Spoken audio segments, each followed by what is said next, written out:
The Angry Black Girl in Her Monster, a 2023 science fiction slash horror film, is about Vicaria, a brilliant teenager who believes death is a disease that can be cured. And after the brutal murder of her brother, she embarks on a dangerous journey to bring him back to life.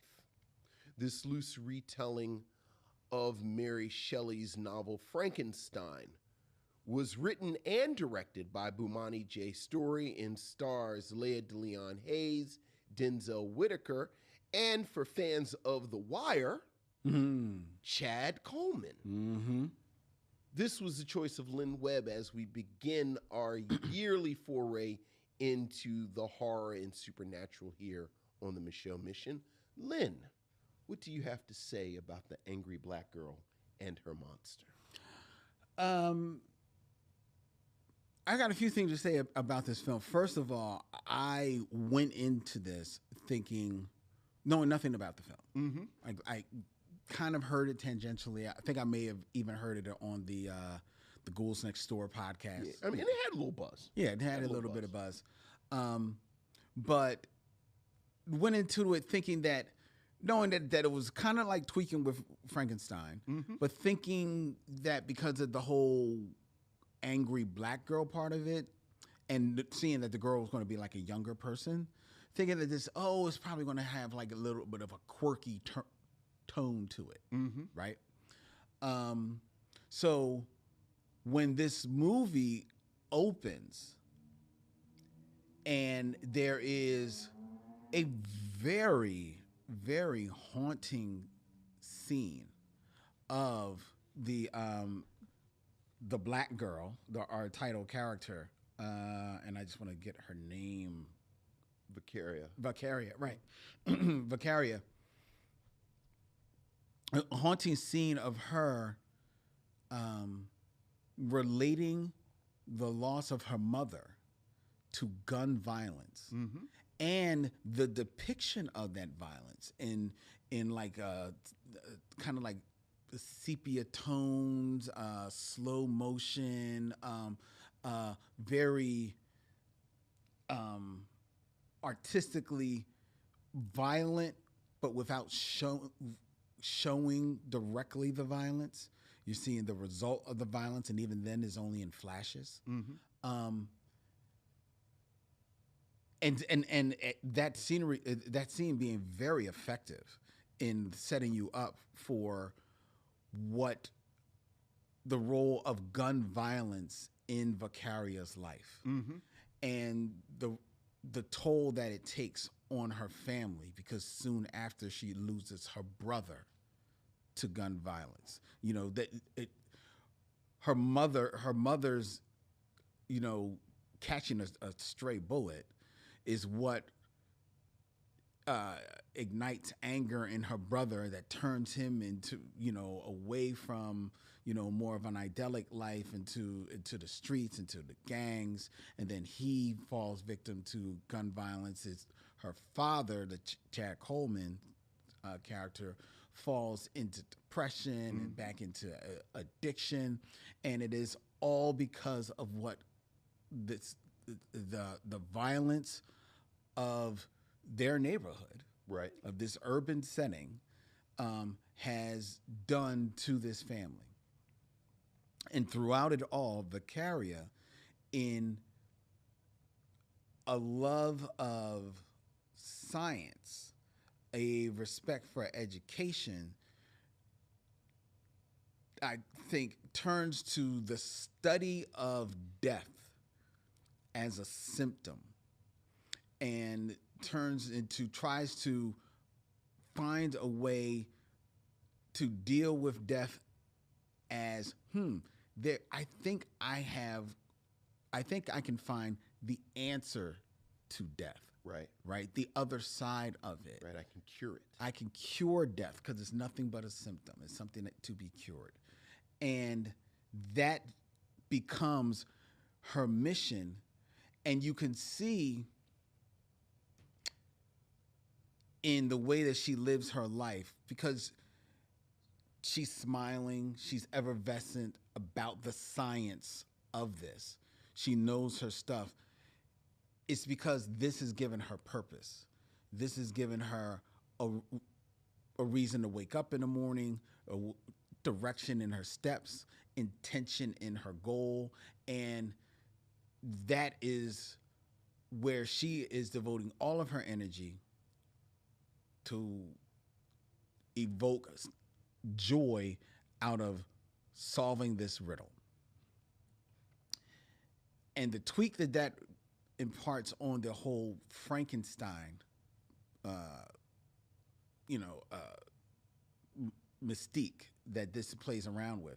In Frankenstein and Mary Shelley, and I didn't read the book, so I'm just going on Boris Karloff. I was about to say. and all of the remakes and sundry remakes after that, is that it has always struck me as that is a story about man trying to be God. Yes. Trying to create life. Mm-hmm. And in their creation of life, having absolutely no regard for life itself, mm-hmm. whether it be the life of the people in their lives, mm-hmm. or the life of the people who they are desecrating in creating this figure, the monster. Right. The flip side of this is Vicaria having absolutely, it's different. She's not trying to play God. She is trying to fill a hole in her heart, mm-hmm. fill a hole in her family's heart, trying to reignite her family by trying to bring her brother back to life. Right. She was unable, she was too young to do this for her mother. She feels that she can do it for her brother. And she wants to bring him back to life because she feels that it was unfair that he was taken from her. That is solely her mission. And in that purpose, that is giving her life. Right. And she wants to share that life, bring her brother back to life. And she is also trying to share her joy of life and her concept of life with people around her. There's a little girl that follows her around that looks at her as almost like a role model. Mm-hmm. And she's trying to give her focus on your education, learn, you can be everything that you want to be. She's helping another girl, get good grades in her school. She is smarter than her teachers, and she knows it, and she's being a little flippant about it, but she knows it, and she's not being disrespectful. She just has a mission, and in that whole part of this movie, I was there for. Okay, I was 100% there for. I loved it. I loved the. To have all of this lay on the shoulder of Layla the Leon Hayes, mm-hmm. she murders it. Mm-hmm. She absolutely carries this film and expertly on her shoulders. And then this film does something that I didn't expect. One, let me cut to real quick Chad Coleman's character, who is dealing with addiction, is dealing with the loss of his wife, dealing with the loss of his son. He's a bigger man. Yeah. So you can imagine imagine the demons that he's reconciling with, not being able to save his wife, not being able to keep his son off the streets.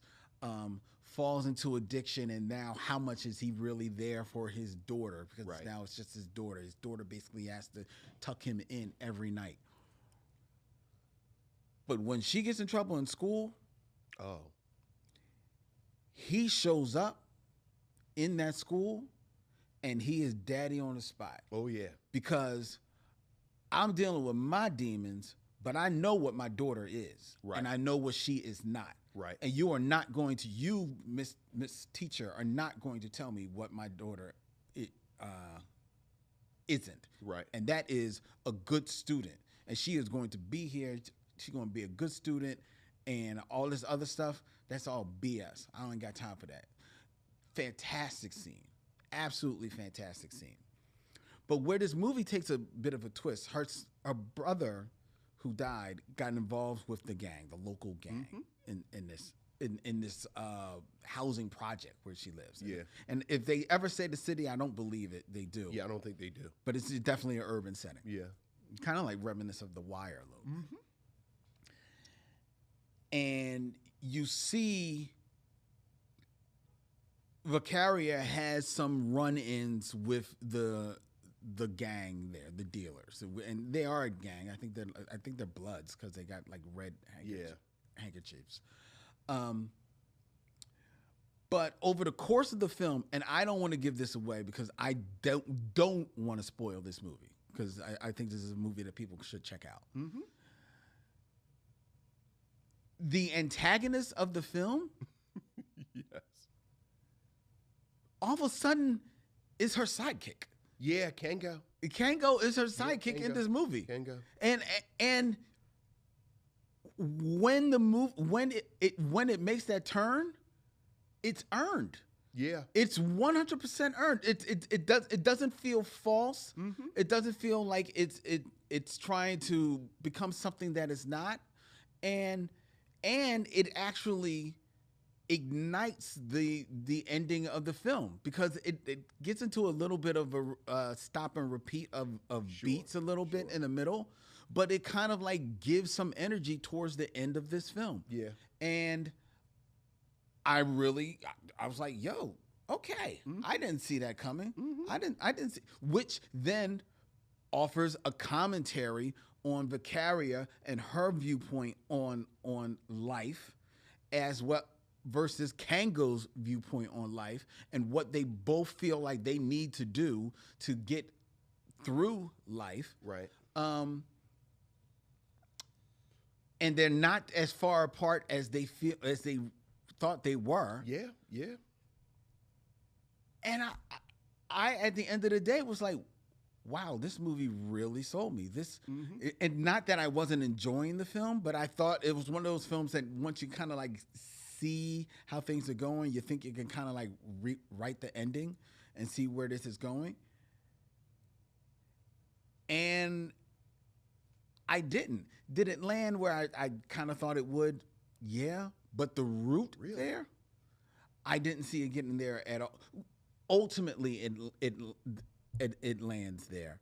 But the route taken, I didn't see at all. Okay. And considering that a lot of these actors outside of Chad Coleman are like very like first time or very like independent actors on this. Bomani J. Story directed this film. This was a fun movie. Yeah. I really enjoyed it. Yeah. I liked a lot of this movie. I liked a lot of this movie, and a lot of what I liked is apparently what you liked. I thought this cast was great. Thought it was a great cast. I thought as the person who shouldered the bulk of the film, that Lea DeLeon Hayes is a wonderful young actress, and I hope that she does a lot. I think this was a great depiction of an under-resourced, whatever euphemism you want to use for poor black people, neighborhood. Yes. But it was actually a neighborhood. Like, I thought there were narrative moves that were made that I thought were really smart. Like, there's never a moment where, as you say, the main antagonist, Kango, is the unseeable, unknowable kingpin, and there's a mystery about Vicaria. They all know each other. Of course.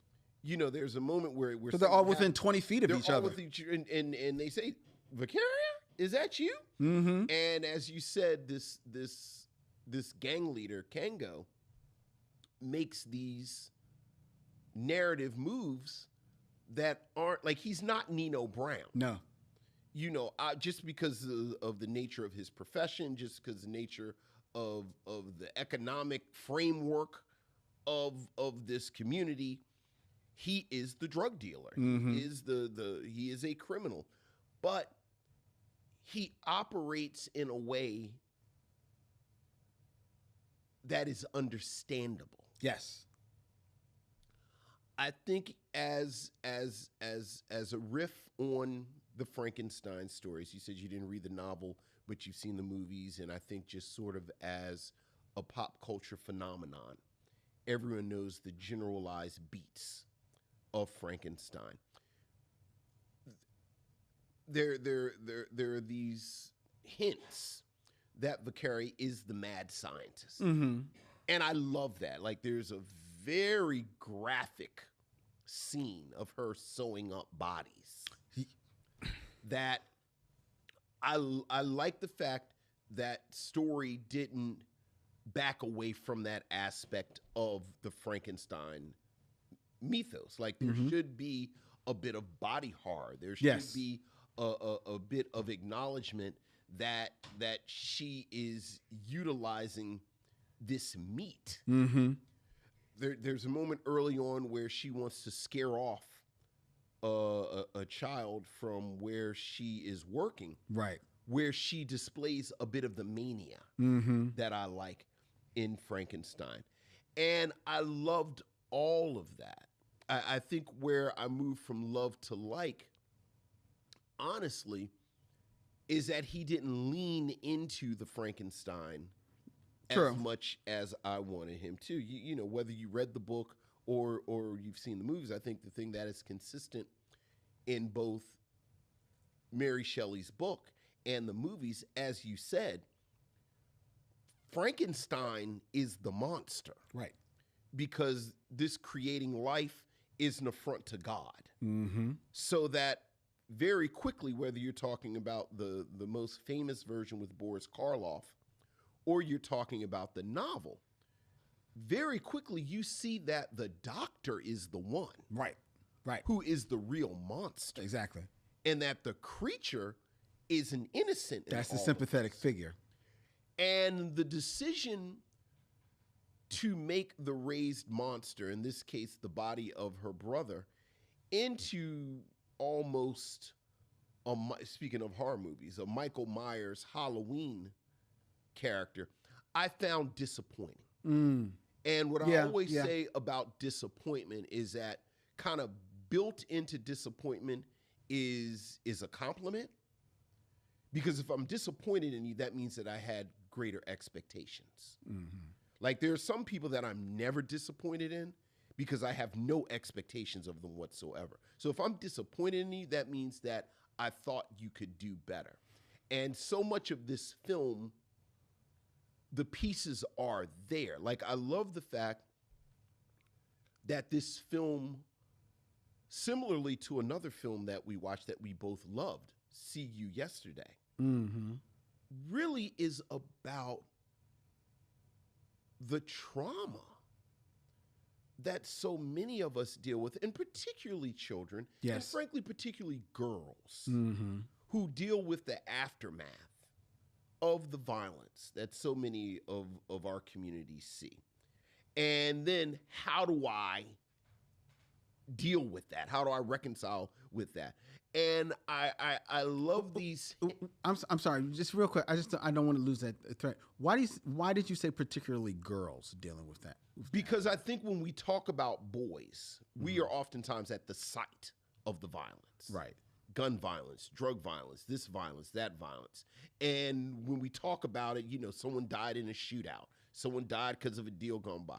And then the people who are left to pick up the pieces are often mothers, sisters, grandmothers. Like, it's the women who have to pick up the pieces. Right. I got you. Okay. So that, whether, again, we're talking about See You Yesterday, and these are both younger sisters that have to deal with this thing that happened to their brothers. And I wanted more of that. Like, I wanted more of that. Like, there's a decision that they make, because like you, I'm going to land on, I think people should see this, so I don't want to spoil things. But there's a decision that they make that the film starts after she's already been stealing bodies. Yes. And I thought that was a missed opportunity to show just how this trauma has affected her. like she's stealing bodies and doing these experiments with bodies. She stole her brother's body. Like a plot point that comes up very early, so it's not a spoiler, is that they've not had a proper funeral for her brother because somebody took the because body. she stole the body. Yeah, and nobody knows. And nobody knows it. Right. So I thought, again, this is an opportunity to show just how traumatized this young woman is. I love the fact she is very young. Like, I don't know if she's a junior in high school. Yeah. At most, she's a sophomore. So it's such a striking image to see this very young girl kind of dealing with all that. And I thought that was, that was a missed opportunity. Having said that, a lot of that, again, this is now the bulk of the film, where again, this raised monster becomes a Michael Myers monster bit, and now she is trying to fix it instead of she is the Frankenstein figure being the monster.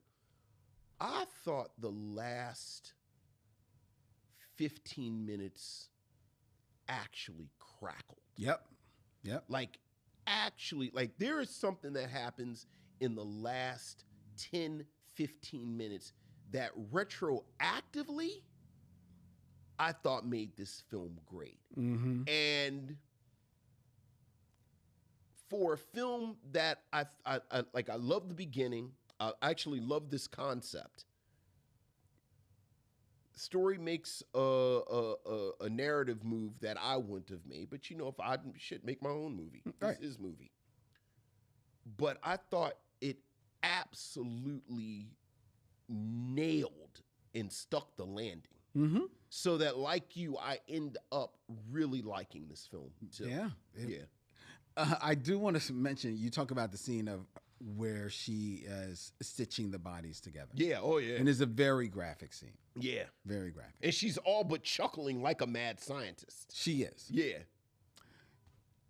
My one note about that scene, though, is as smart and aware as she did all of that with no gloves. Well, No, I don't know. She is picking in dead brains. That's the part that bothers you? It's a note. So raising people from the dead, you ride with that, but it wasn't hygienic enough for you?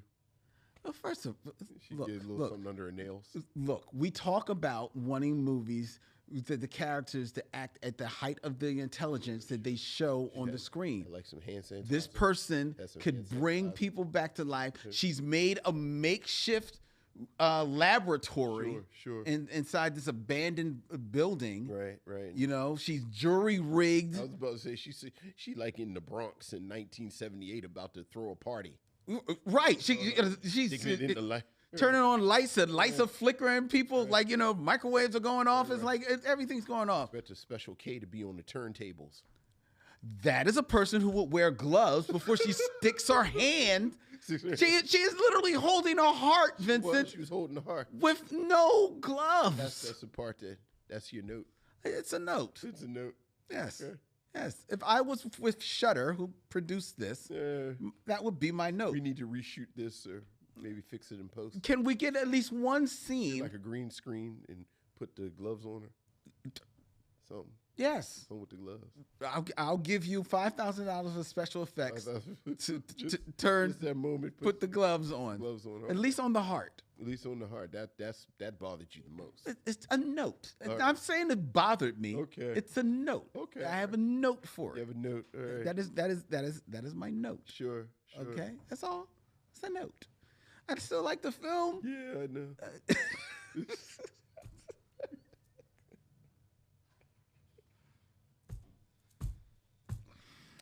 But I liked it, much like you. I also really, really liked the character Kango.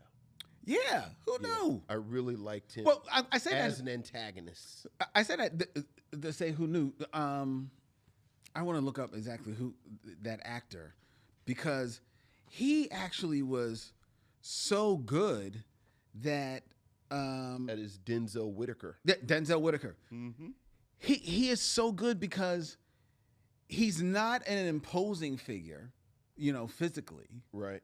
And to your point, you can definitely tell by virtue of like that. This is just this one, little like project, a housing development that he's sitting in the middle of. Yeah. So he definitely in this drug world, he's middle management. Yeah. Oh yeah. Absolutely. Right. But he is still, menacing. Yeah. Intelligent. Yeah. A leader of his men. Yeah. And captivating all at the same time. Oh, absolutely. And even when his character does take a turn at the end, he wins a heart in a way, Yeah. I mean, like, I'm like, yo, as opposed to the one guy who literally went down with his sword. But in his defense, I like the fact that the source of his anger, that's true, was his brother getting killed. That's very true. That's very true. Like it was earned. Like none of these characters were just these cookie cutter. Yeah, there were no one knew. Drug dealer, gold teeth, drinking a 40. Yeah. Like these were, again, you get the sense all of these people know each other. Mm-hmm. Mm-hmm. Well, what you do is you get the sense that this is a neighborhood. But Bomani J's story wrote real people. Yeah. And even in this fanciful story, it all begins with having real people. And you have to have a real person. You have to have a real person like Vicarier because you want to be sympathetic for her. Yeah. You don't want to get died down into the ethics of what she's doing. Yeah. Well, again,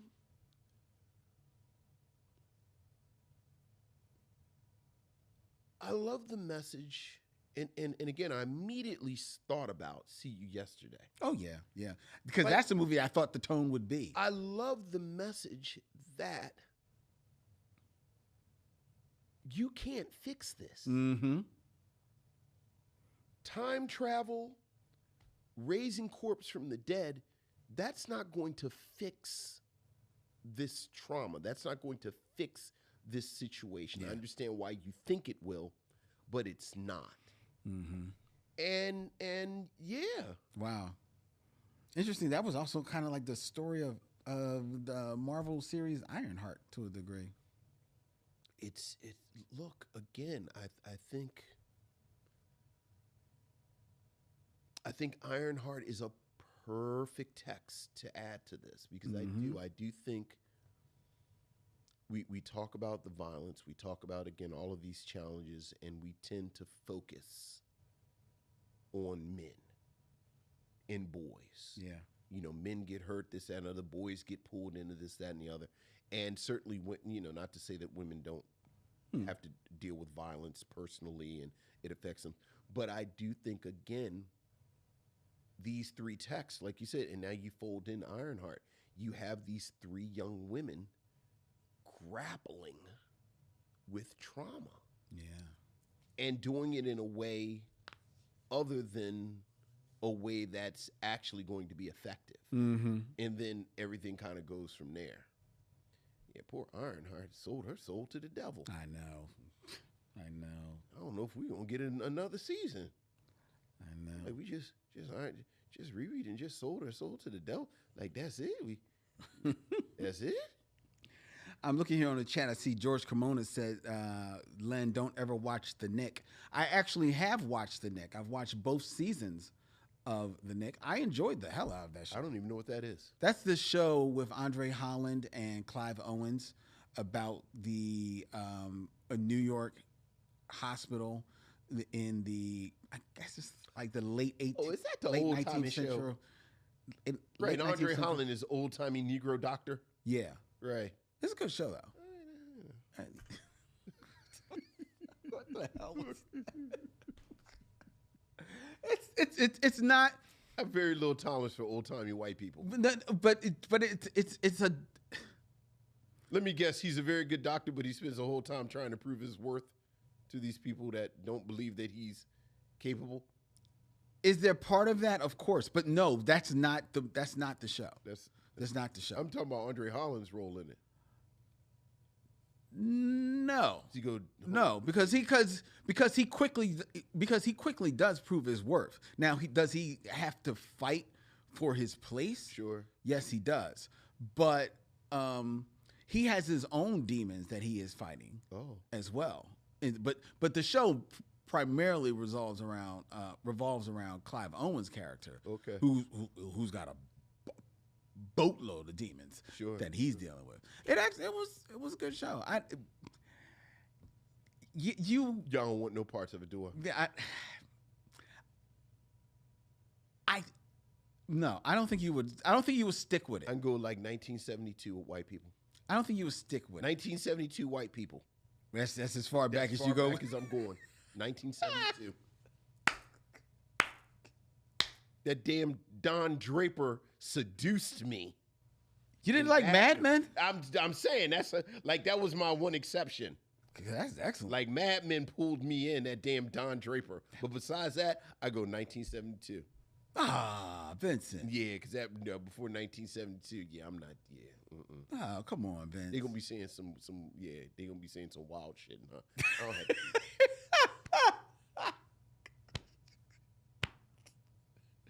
Hey, Smokey, bring me a hamburger. They don't say that. I don't gotta do this. They don't say that. That doesn't happen in this at all. We don't want no colors in this malt shop. Yes, I don't. They don't. Well, they don't say colors. Well, exactly. I'm trying to keep it cute. Who let the moon crickets on the golf course? Look, it was New York. They didn't say moon crickets. I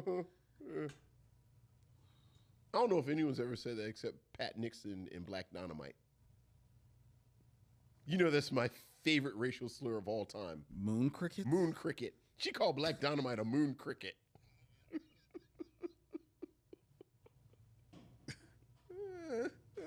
Moon cricket. I said, Pat Nixon is on some old fourth dimensional racism. She called him a moon cricket.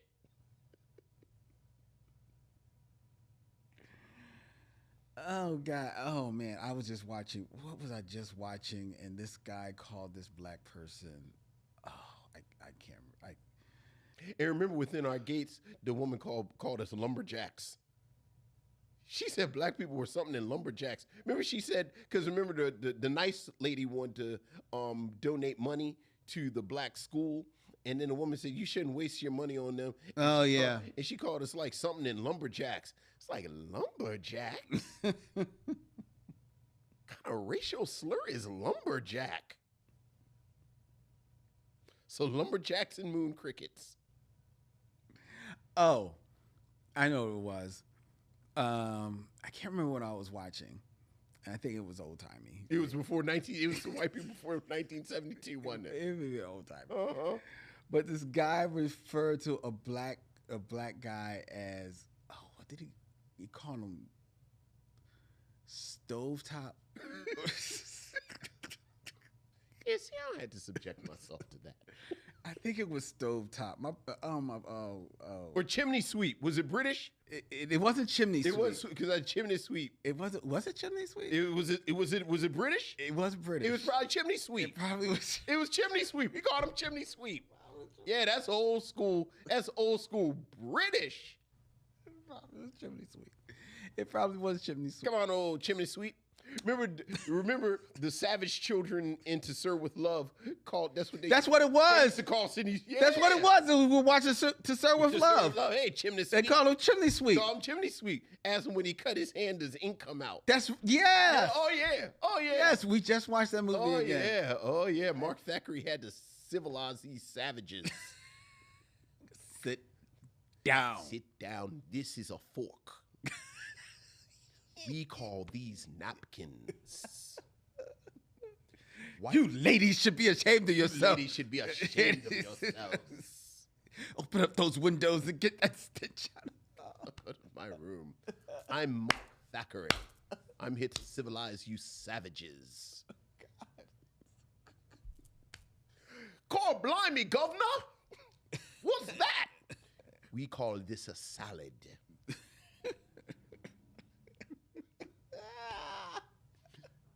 But the question is, I love to serve with love. That's that work right there to serve with love. Oh, God. Mark Thackeray couldn't get a job as an engineer, so he had to civilize these British savages, listening to rock music and wearing mini skirts. Yeah, but what was that dance he was doing? Remember when he dances with the girlfriend? Because he don't want really, It's all like this. The question is, would you recommend The Angry Black Girl and Her Monster? Absolutely. Absolutely. I would recommend it. We try very hard not to spoil it, even though it is the Frankenstein story. But it is an excellent, excellent film. And you're right. It does get a little graphic. I got a funny feeling with Shudder being one of the producers that may have been like, one of the things they got to do, because it was for their like streaming channel. So, like, hey, we need a certain level of blood and guts in here. But that was notwithstanding, I think that it is a film that you could probably watch with kids 13, 14 years old. I was thinking a strong 12. 12? I think strong 12. Okay. I definitely could have. Well, of course, my father had me watching The Exorcist when I was 7. He's like, yeah, so you could have watched it. I'm not the judge. I don't know about 12. All right, but definitely 13. Yeah, get a teen in there. Get a teen in there. Yeah. And, that way, you ask the right questions if need be. Yeah. But, yes, I would wholeheartedly recommend The Angry Black Girl and Her Monster. I agree. I hesitate to say I don't think I liked it as much as you did, but I did like it a lot. I'll say I liked it a lot, and certainly I'll be keeping an eye on everyone involved. Oh yeah, in this film, most certainly. Yeah, very much. And for a depressing double feature, I'd watch this with See You Yesterday.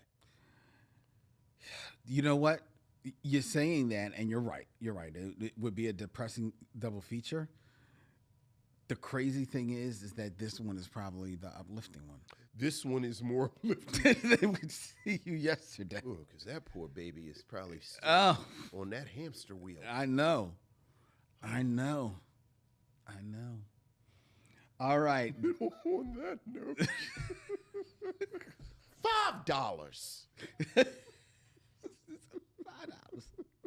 $5.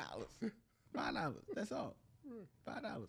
You could join us on Patreon, where I'm going to see if I can convince Vincent to do a video of him doing Mark Thackeray's dance from To Serve with Love. Will you do that for Patreon? Sir, come in. If we graduate, would you dance with me? She was so inappropriate with him. She was. He was trying to keep a distance. He was doing his thing, but he was trying to keep a distance. Right. But then like Lulu was out of control. No, that wasn't Lulu. Oh, that wasn't Lulu. That was a little blonde-haired blonde hair, yeah. Because her mother was also sniffing around Mark Thackeray. No, her mother wasn't. Her mother. You're thinking about the other teacher, right? Who looked like her mother. Who looked like her mother. She could have been her mother. No. All the blondes in here wanted Sidney Poitier. Right. And remember the old lady at the fruit stand who gave him free fruit. Oh yes. I don't think she was just talking about fruit.